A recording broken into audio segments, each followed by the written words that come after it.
In the mobile clinics that we are doing in the community, we came across a man who was recently let go from the detention centers. He informed us that the inhumane conditions inside these facilities has gotten worse, in fact.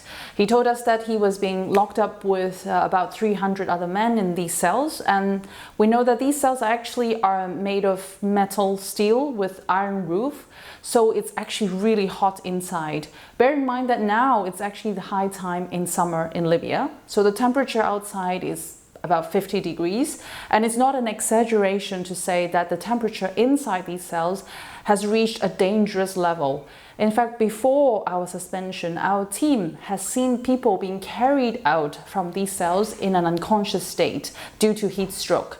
So there are children, 12 years old, 13 years old, left alone in these cells. There are also elderly people.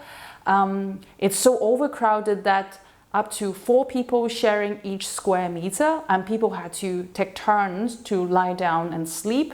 And it's simply unbearable conditions. So unfortunately, it seems like that all the concerns that we have raised and the observations that had compelled us to temporarily suspend our activities are still there. It's not surprising to know that the population inside these detention centers have been steadily increasing. Just last week, more than 2,000 people were being intercepted and returned forcibly to Libya and sent to these detention centers.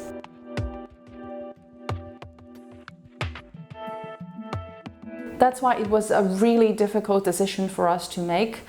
For us, the moral dilemma is that we know on one hand, these detention centers are arbitrarily detaining people for an indefinite period of time, which is a system that should be rejected. But on the other hand, we know that the humanitarian needs inside these facilities are so immense. And for the benefit of the migrants and refugees kept inside, we accepted to work in these detention centers. But as the conditions continue to deteriorate, and after having tried and exhausted all possible means to raise our concerns to the authorities, and nothing has changed, the question for us and the dilemma is then, do we continue to allow ourselves to accept sliding down this slippery slope and make more and more concessions to accept the unacceptable?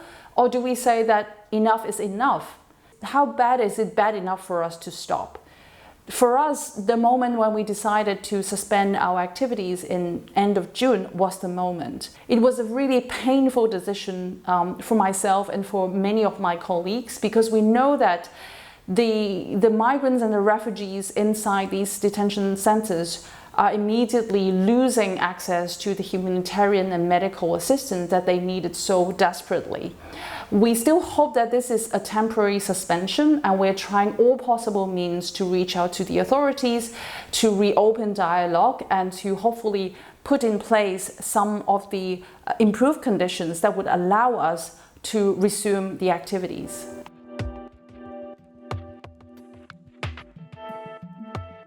We reiterate our call to the authorities to put in place measures that can prevent further violence from happening, threatening the safety of the migrants and refugees being kept inside, as well as to our colleagues, to MSF medical team.